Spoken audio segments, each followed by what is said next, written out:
Hello everyone, this is Donna of Prima Donna Crafts, and today I'm very happy to share with you another mini.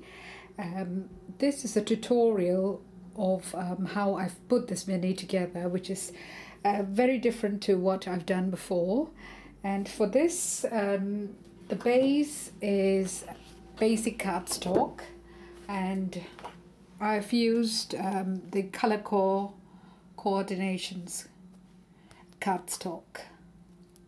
Okay, so I've used one of the sheets, and the paper collection that I'm using for this mini is actually the Attic Treasures, and I'm using a 6x6 paper pack, but I've bought some of the larger papers for the cover and that sort of thing. I love this line, so I've also bought some of the 12x12 to complement the papers. But before I do the tutorial, I just want to show you how it looks like. So each signature looks like this.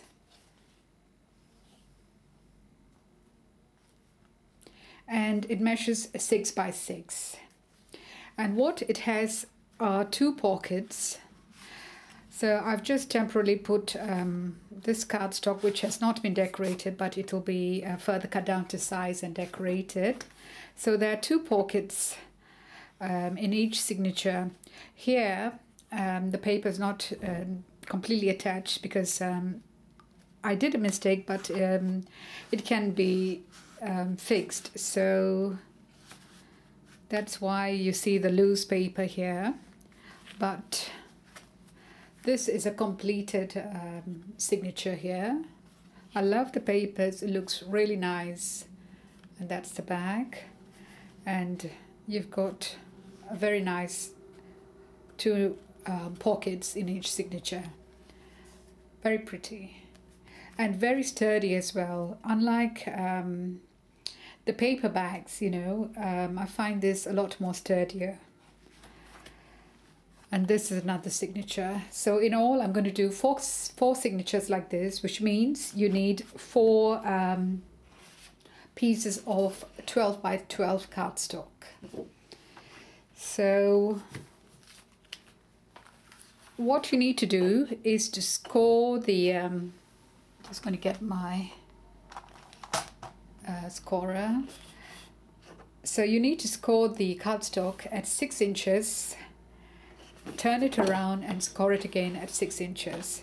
So let's do that.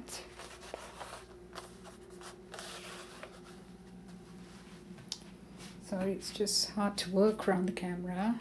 I need to sort of zoom out a bit more. Okay.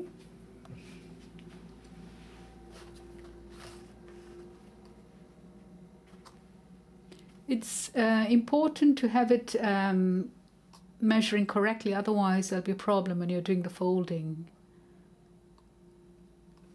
So try to get the 6 inches as accurate as possible. So, okay, and then you turn it around and do another 6-inch score line.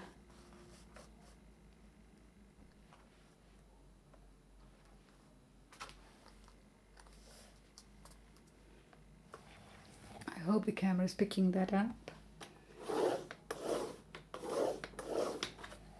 Okay, so you will end up with this score line crossing in the middle. So what you need to do is to cut the paper up to the middle point of that score line. So I'm going to get the cutting blade now. So I need to get that cut to the middle. Actually, this is more obvious, so I'm going to use the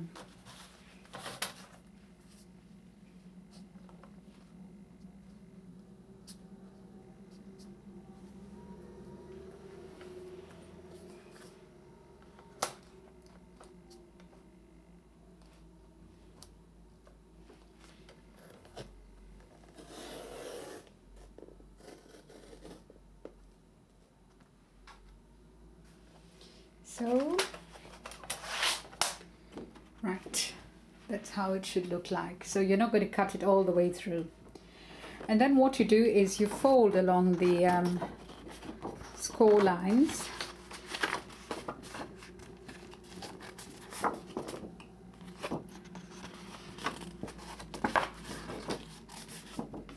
Okay, and there.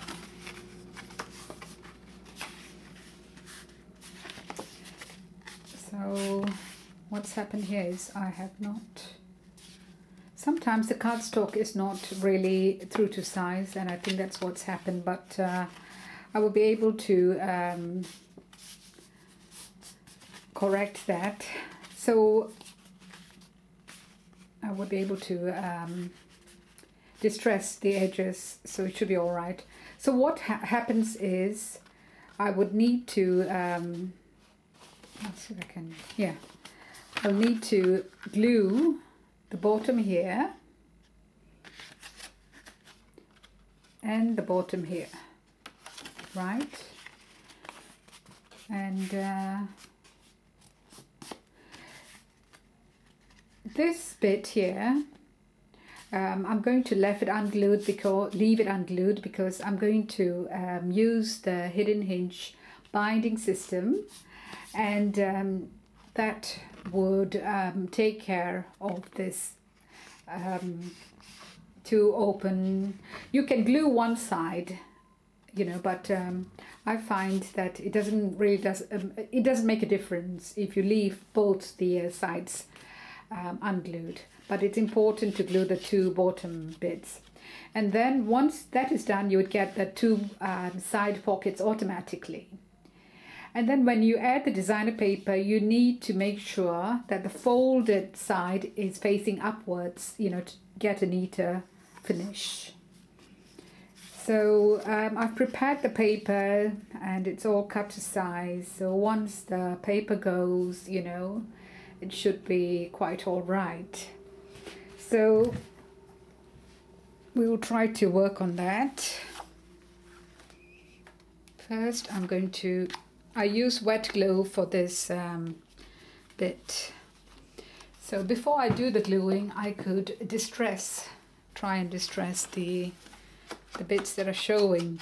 It's much better if you have cardstock which is the same color in both sides, then you can avoid this problem of you know, the cardstock being of two different colors and the colors showing on one side. But not to worry, you know, once you add the designer paper, it should be okay. So I am only going to distress the sides where the I know which will be obvious, but okay. And as I said, you know, the folding and the measuring is very, very important.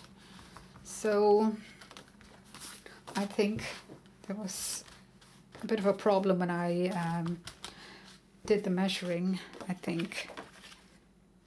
This is the side that will be on the other side. So I wouldn't need to do anything to that side actually, because it'll be hidden.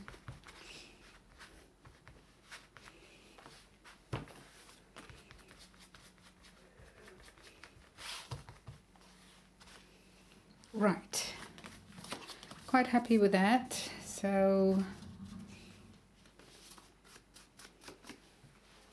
okay. So more glue.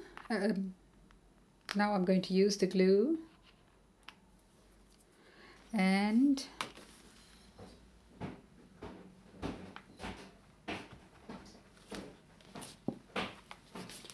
sometimes this glue doesn't flow because I've had this bottle for quite a long while.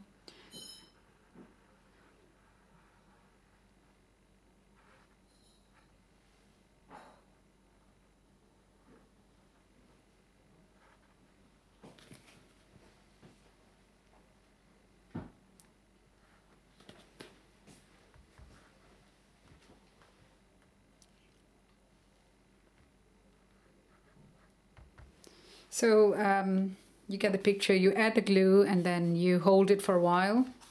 Do the same on the other side.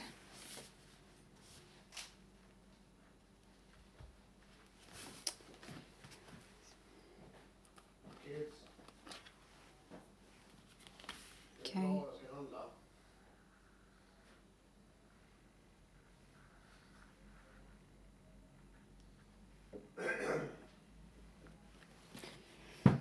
Right. I think this side needs more glue.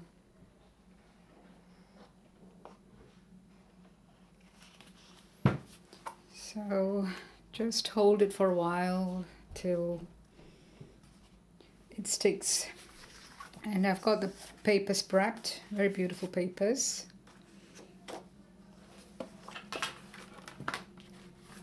So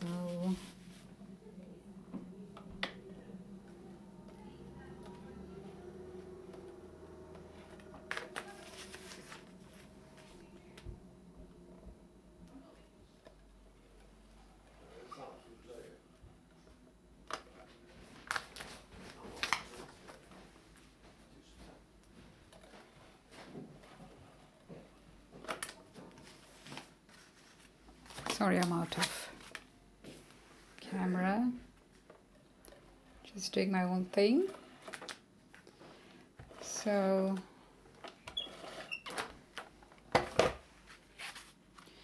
when you're adding the designer paper, as I mentioned, you need to get your orientation, the pockets on to your right, the folded edge to the top, and then the glued edge to the bottom, and then you are talking.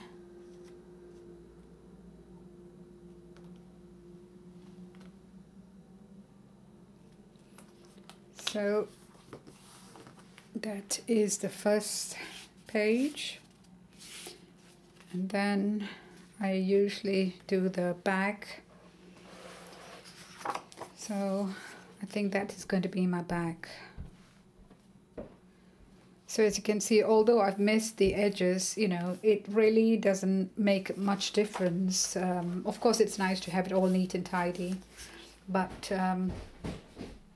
if there's a problem, like my problem, it should be okay.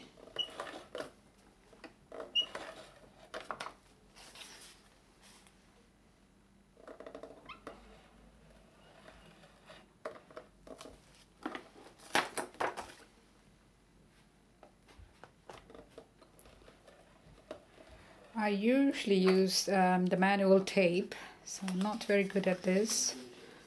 Getting the hang of using this glider. I had a problem with it earlier, so I stopped using it. But, you know, for demonstration purposes, I think it's a good idea to use it because everything gets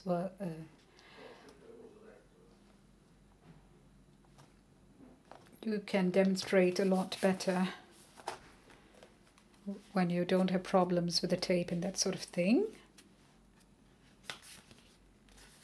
So that is the front, the back, and then the two pieces in the center.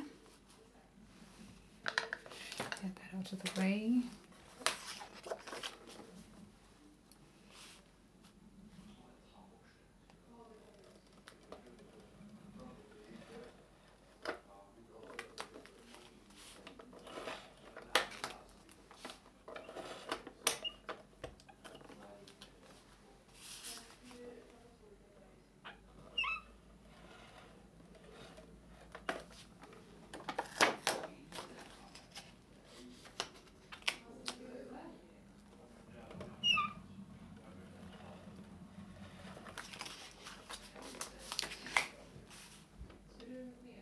I think the thing is to release it, you know. My son was giving me some tips of how to use this. He who's not a scrapbooker.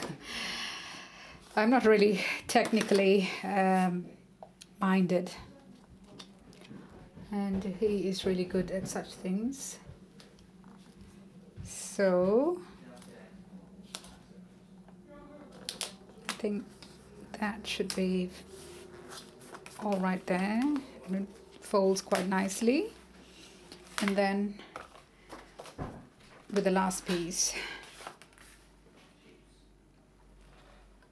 And of course these measurements, you know, these sheets are cut down slightly smaller to the 6 by 6 measurements. I've taken 1/4 of an inch off, I think, roughly.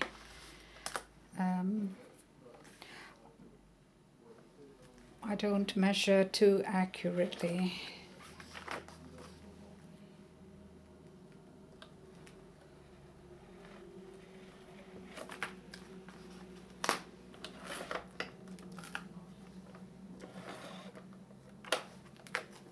So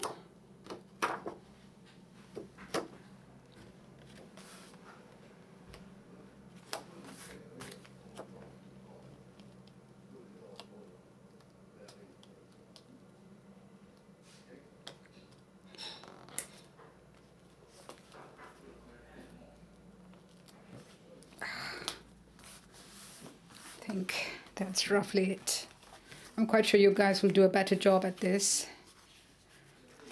I could have cut the designer paper a bit smaller, you know. It became too close to the center. It could have been a bit more, but that's what happens. So now for the binding, because you have got these two openings, it's quite easy to use the hidden hinge binding system and slot it in.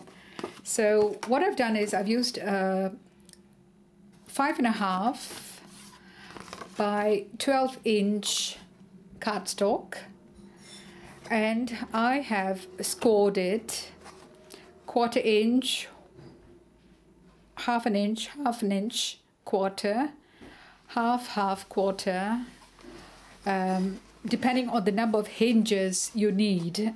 So I need 4, so I've made it, I've scored it so that I would be able to get 4 of these hinges from this 12 by 12 inch cardstock. And then what I've done is, sorry, it's 12 inch by 5.5 inch. What I've done is I've already added the tape, sticky tape at the back, and this is where I run into problems trying to get it off. It's not easy, and I forgot to sort of loosen it before I started this video going.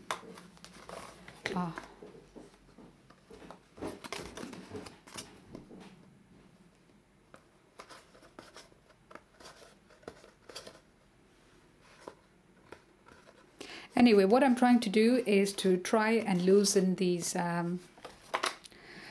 tapes, and it never works for me when I'm doing it in front of the camera, although I have even burnished it.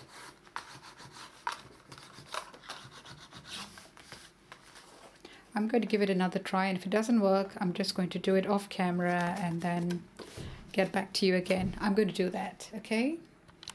Right, I'm back. I have glued 3 of the signatures off camera because it's really, really tricky. There are, you know, Laura Dennison of Follow the Paper Trail and Kathy Otter have got tutorials on how to do this hidden hinge system, but you know, I'm going to try and attempt to show you how this is done, if I can get this working, because it's a bit of a tricky kind of thing to do.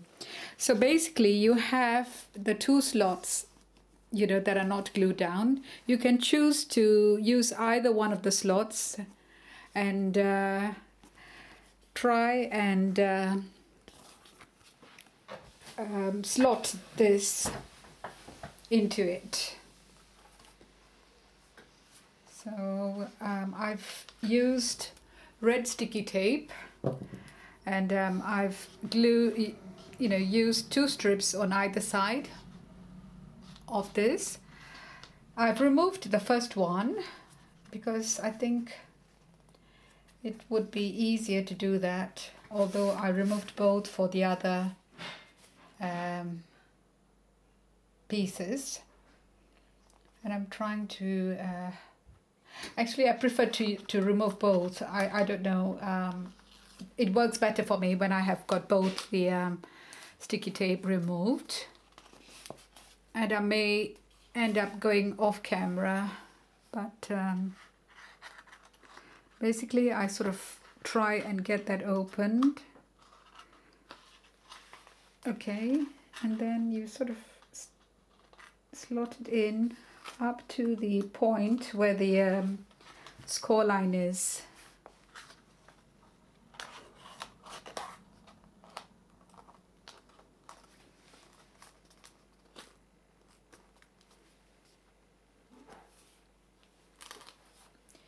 Going to check.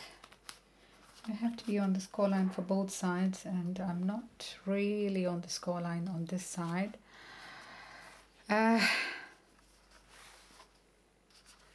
It could have been a bit better, but then, I'm just going to leave it at that. Basically that is how you do it. And you have to also make sure that all the papers are lined up properly. So what happens is you would end up having these 2 flaps. Mine, one is longer than the other. It's the way I've scored. But that will be hidden because I have already prepared the covers for the mini album. I've got chipboard covers and it's covered on one side. So the idea is to put this like this, glue it down, and do the same to the other side. Okay.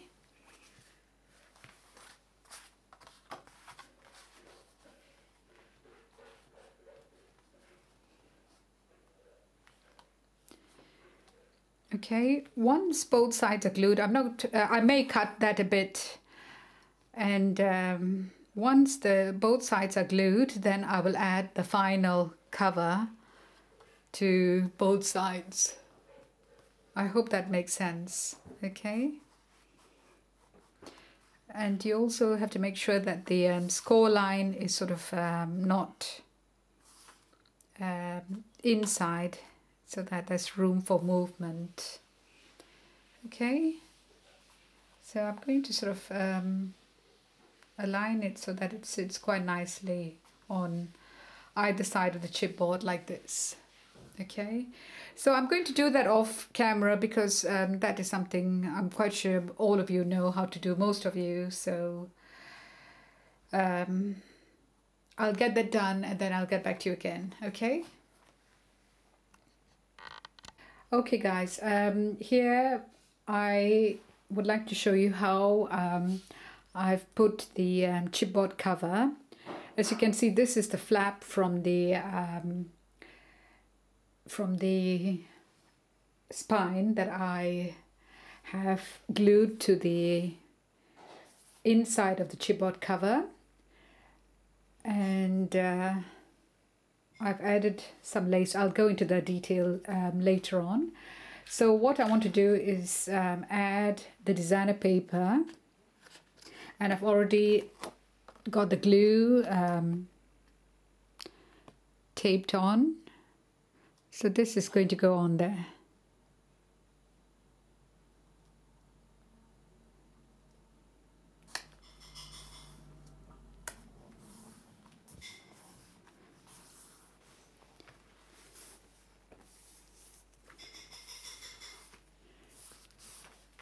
So that's how the inside looks like. Okay, coming to the back, I know Kathy Otter has talked about adding tie back to strengthen the spine. What I've done is I've used canvas, sticky back canvas by Claudine Helmet, and I've added a strip. So it starts here and then it goes all the way to the back. And then what I wanted to do was to cover it, so I've added this lace on top. And I think that should have about the similar effect as the tie work. I'm quite sure tie work is a bit stronger. But I've been using sticky back tape. So just to show you quickly how the whole thing has come along.